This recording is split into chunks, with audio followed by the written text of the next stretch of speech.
Kilo number 4, Mexico Ocean, Germany. Kilo number 4, Mexico Station. Come back slowly, phonetically with your call sign. Mexico Station, come back slowly, phonetically with your call sign. Kilo number 4, Mexico Ocean, Germany. MOG, Roger, Roger. What's the name there, sir? MOG, Roger, Roger. What's the name there, sir? Roger, name is Gene, and I'm running up the linear because I know I'm probably down today. I'm only running 35 watts here right now. Over. Fire that bigger on up. You're right. You were in the noise. Bring her on up and let's see what we got there, sir. In the noise. Bring her on up and let's see what we got there, sir.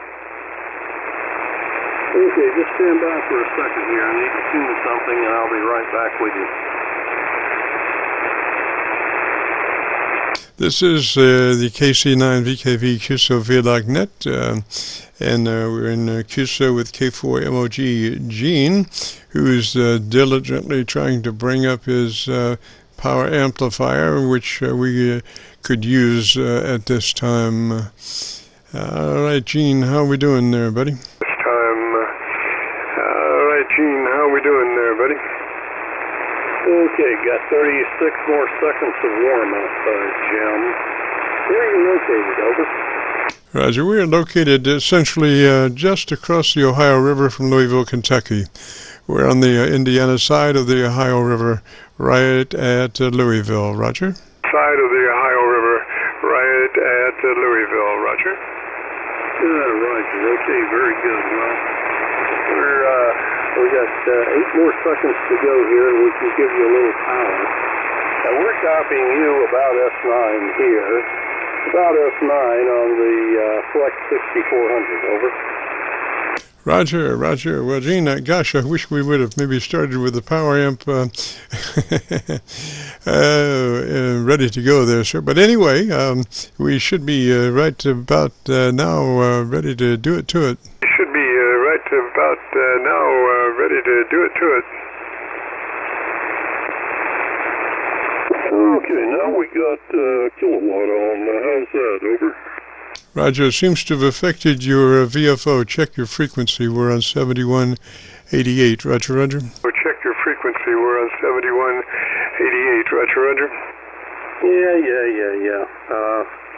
You know, I'm using a flex. You hit the screen, you hit your mouse, you hit anything, and it goes sliding off. That's all it is.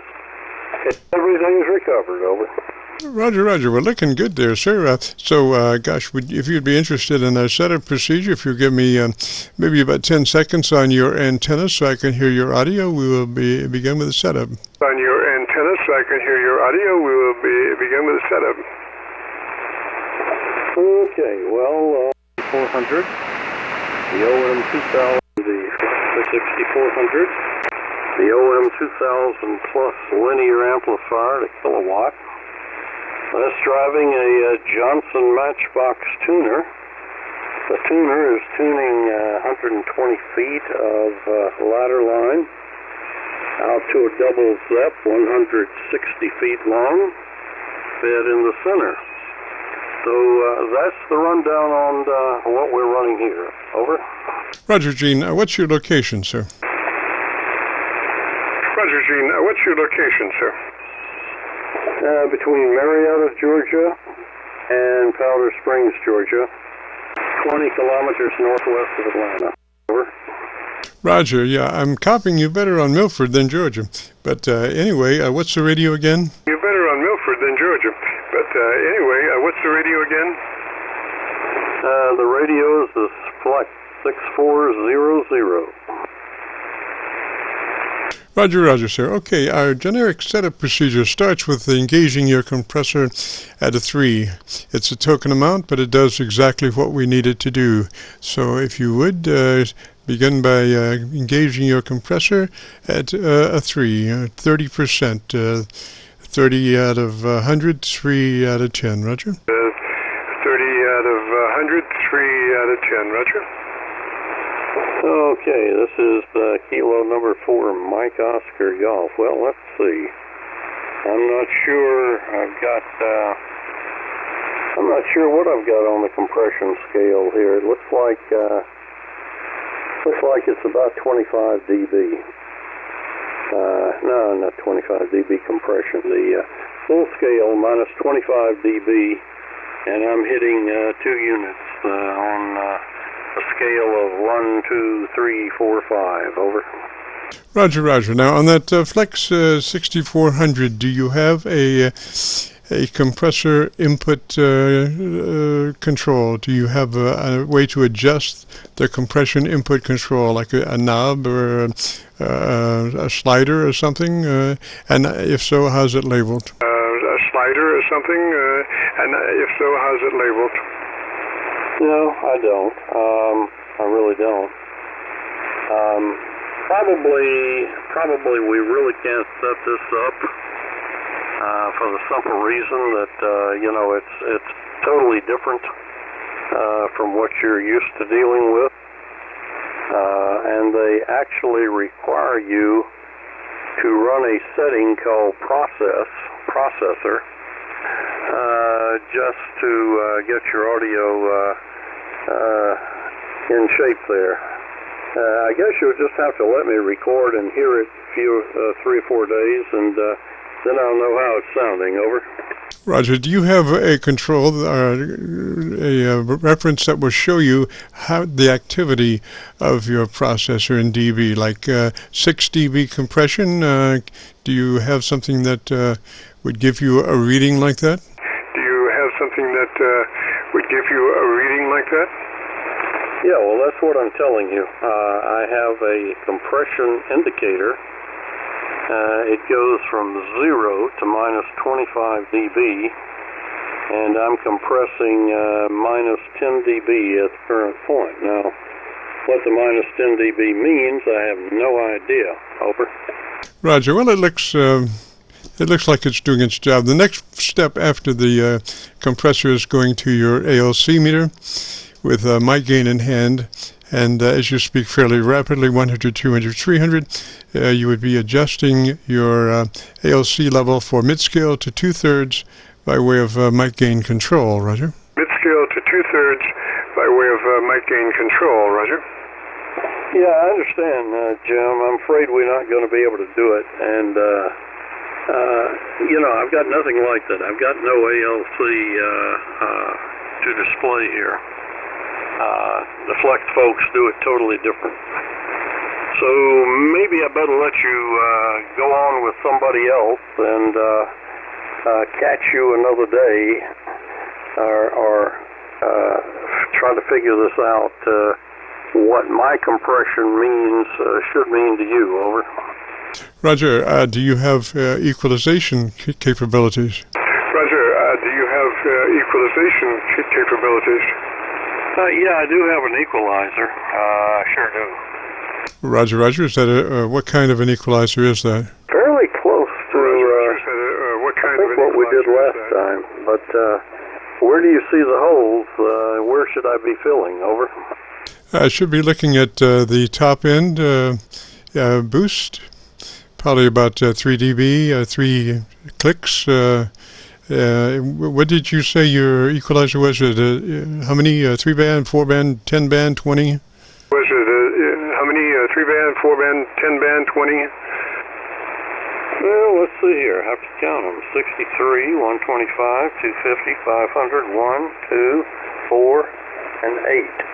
So we've got 8 bands of equalization. Over. Roger. Okay, and at the top you have, looking at it coming back down, you have 8, 4, and 2. Is that a Roger? Would that be the normal progression? 8, 4, and 2. Is that a Roger? Would that be the normal progression?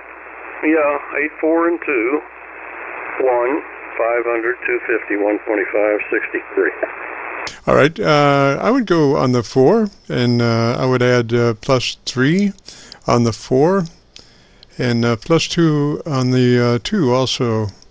And let me hear you. +2 on the 2 also. And let me hear you.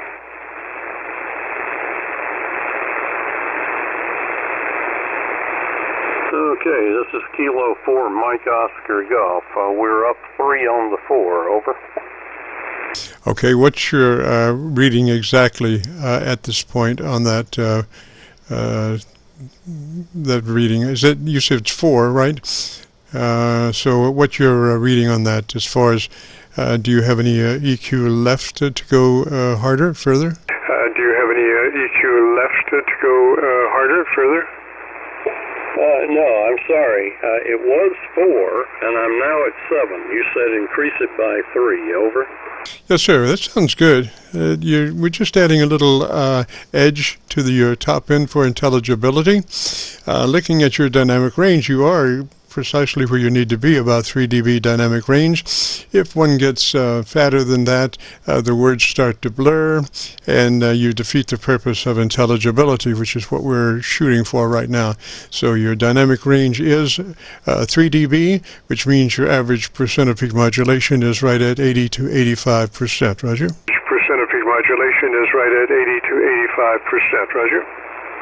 Roger. Okay, very good. Well, that's what I wanted to check with you.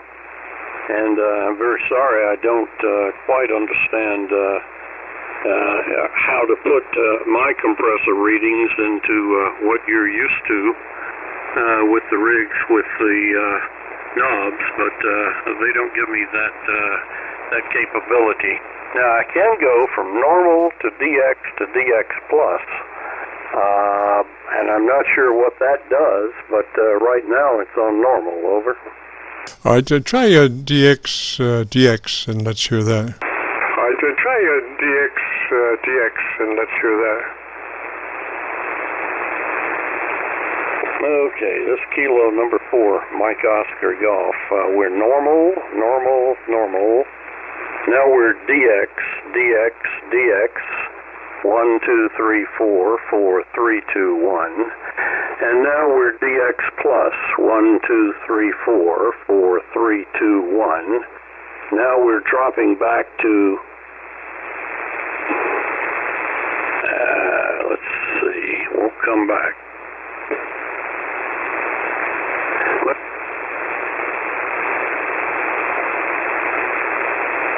Sledgehammer time. Now we're back to DX.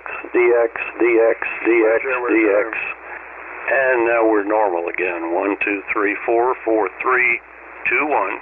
K4MOG. Roger. The DX sounded very nice. DX Plus kind of is falling apart. I wouldn't use DX Plus. Kind of defeats the purpose. But DX by its, is nice. And what we're normally looking for is about 1/3 of the possibilities on the compressor. It's just, we don't want bunches that suck up between words, We're just looking for about 1/3 of the capabilities of that compressor. And I think that DX by itself sounds pretty neat. It also sounded like you might have had a shift in EQ simultaneous with that shift to DX, Roger? DX, Roger? Well, it very well could be happening. As you know, the FLEX-6400 is a software rig. Everything is done in software. And they may have done some boosting on the equalization when I go to the setting on DX. Right now I am normal, and I will go back to DX, and if you like, we can adjust. Okay, now we're on DX. Compression is about minus 23 dB. So on DX, I am getting compression of minus 23 dB, over. Roger. Now that I listen to DX, I do hear a little distortion there, so I think you're better off without DX or DX Plus, just normal, Roger. I think you're better off without DX or DX Plus, just normal, Roger. Roger. Okay, now we're back to normal. We're back to normal, over. Yes, sir, that sounds more relaxed. The other was kind of like shooting for the moon, The other was kind of like shooting for the moon,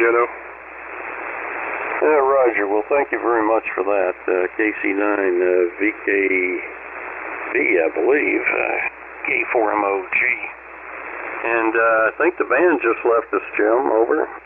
Roger. Well, it'll maybe come back. The other thing is, as far as your ALC, we're looking for at least mid-scale to 2/3. That's our normal setup. So later on, if you have time to actually look at your ALC, we want to go halfway capability of the ALC and maybe just a little bit more from mid-scale to 2/3 would be ideal.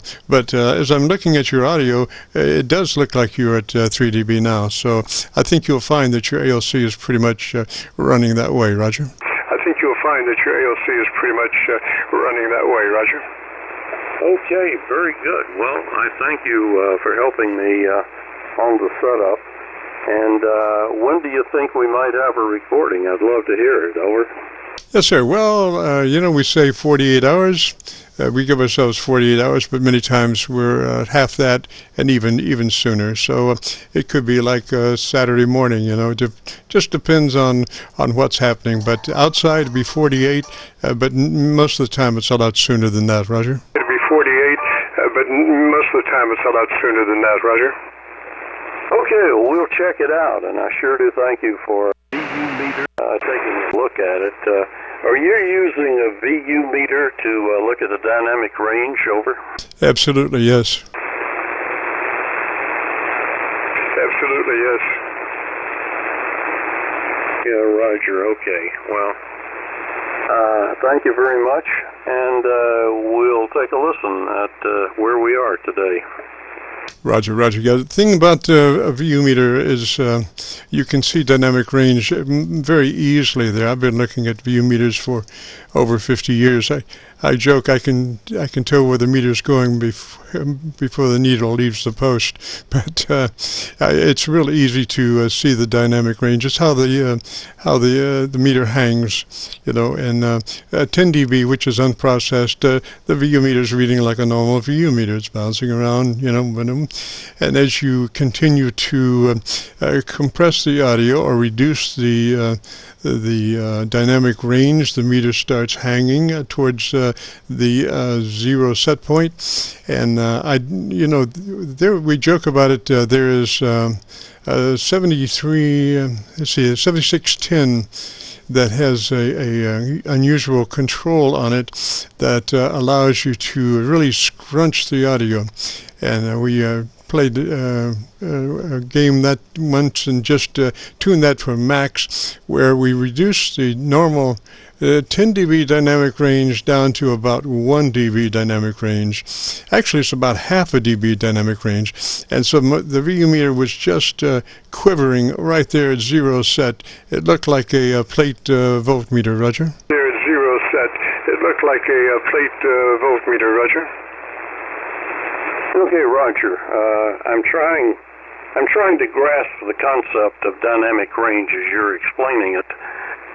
When I think of dynamic range, I think of probably where the audio is sitting without any modulation all the way up to the peak of the modulation.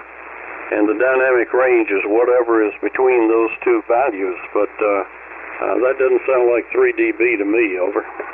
Roger, well, look at it this way. Unprocessed audio typically has a 10 dB dynamic range. That is, if I had a VU meter tied to a PA system and you were speaking on the PA system, the meter would be bouncing from zero set level down to a minus 20 or somewhere down in there as you spoke, and we would say that unprocessed audio has a 10 dB dynamic range.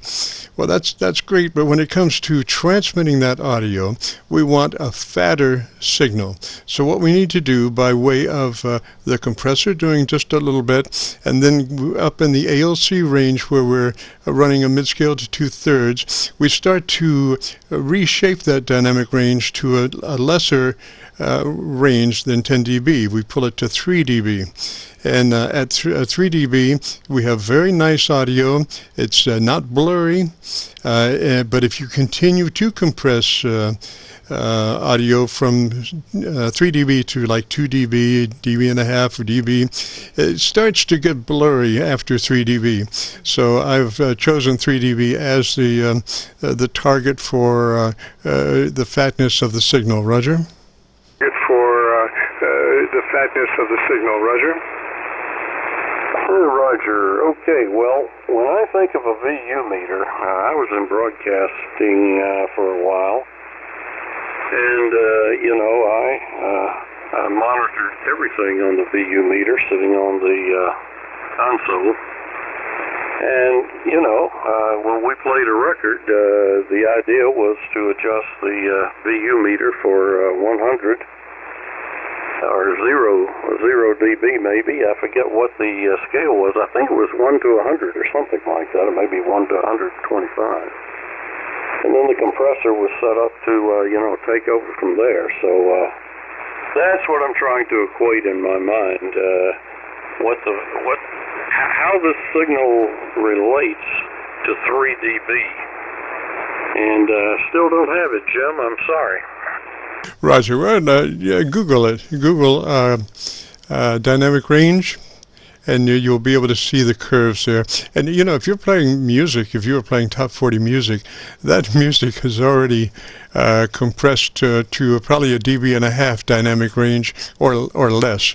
So when you air it, the actual processing of your equipment is null and void almost, because the music is already usually so fully compressed that you can't do much more to it, you know. So fully compressed that you can't do much more to it, you know. Oh yeah, Roger, yes, absolutely. It was compressed. And then by the time our RCA compressor got through with it, it was compressed even more. The modulation monitor, the peak modulation was between 95 and 100, and just hanging there. And of course, we had the unfortunate situation of having a transmitter that was behind two glass doors right there in the control room, and the blowers made so much noise that if we stopped talking, within 5 seconds the blower noise was probably up to 50% modulation. So yeah, I know how it used to go. But you know, in my mind's eye, Jim, I see you sitting there looking at a VU meter. I see my signal being displayed on that VU meter, and I see myself, the peaks. Actually, if I stop talking, the VU meter is at some level. At the peak of my speech power, the VU level of the VU meter is at some level. And that's what I think of as dynamic range. Over.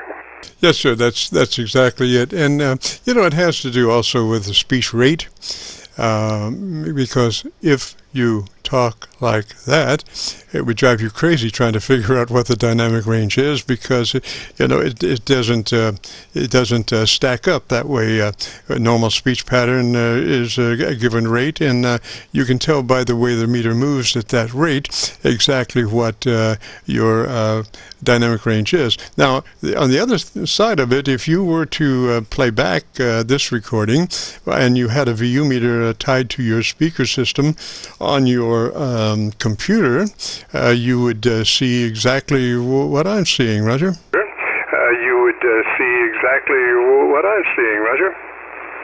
Yeah, Roger. Okay. Well, assuming my receiver did not modify it, yes, I can understand that very well. Well, I'm sure there are some other people that want to get tested, Jim, so I'm not going to hold you, and I look forward to hearing the recording, and I thank you very much for your help. Over. Yes, sir. And, just go ahead and Google dynamic range. You will find it fascinating. That's a whole study within itself. But, you'll be able to read the concept and maybe see some graphs that will indicate exactly what they're talking about when you have a dynamic range shift from 10 dB dynamic range to 3 dB.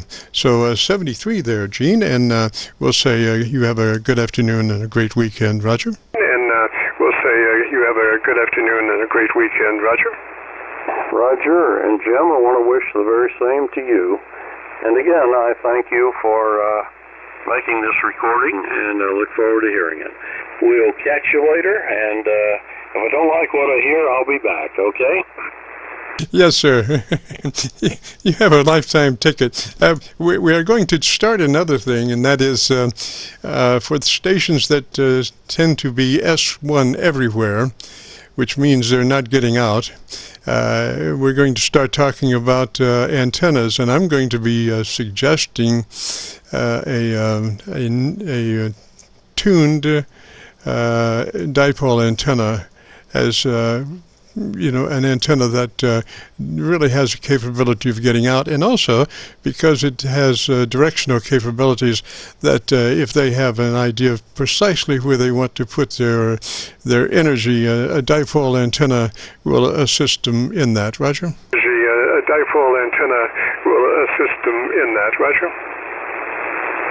Oh, yes, it will. But, Jim, I'm running into more and more amateurs today who have homeowner restrictions, and they are using antennas wherever they can get them, and a lot of them are those that are those S3 in the noise signals. Over.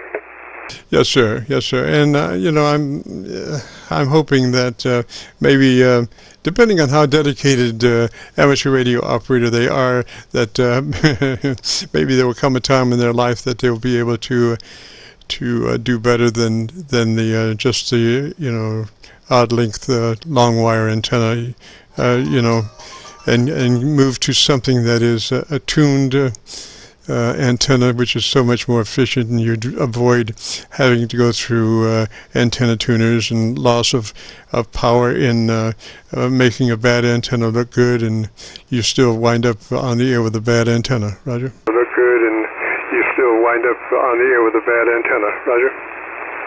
Roger, yeah. Well, that's part of the trick, too. Every little loss that you have when you're working with a compromised antenna hurts you even more. But that sounds like an interesting session that you're going to have.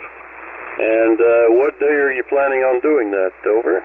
Well, I think I'm just going to do it as we go along. I use 4 internet SDR receivers that have been geographically chosen in a grid to help the less ERP inclined stations. So and I have them all come up on a rotary selector that I can run through 4 SDR receivers, internet SDR receivers plus my own, in about half a second to find the hottest one. And if they're all in the mud, then we're going to talk about a new antenna system for that individual. Roger? We're going to talk about a new antenna system for that individual. Roger? Roger, yeah, okay. I think today, though, is an exception. I believe that the band probably has suffered from some type of ejection from the sun in the last day or so, maybe the last 2 days. I've just not heard it drop off like it is now. Over. Roger. Well, we'll find out as we continue down the road of life. Gene, 73 to you, sir. Really enjoyed it, and like I say, we'll be posting this in the next 48 hours for sure, but probably less than that. Roger. 48 hours for sure, but probably less than that. Roger. Roger. Final question. How are we doing on all 4 receivers that you're monitoring at the current time? Over. Okay, why don't you tell me in about 15 seconds, what you like about your Flex, and I'll run through it. Now, I have a thing called an input source indicator, which is a row of vertical lights, and off to the right is what they are, like my receivers 1, New York's 1, PA 1, and Georgia 1, and Virginia 1. So I can just run through them, and you can see where I am and what the audio sounds like. So if you would like to begin, I will go searching. Roger? Would like to begin? I will go searching. Roger? Okay, well, this is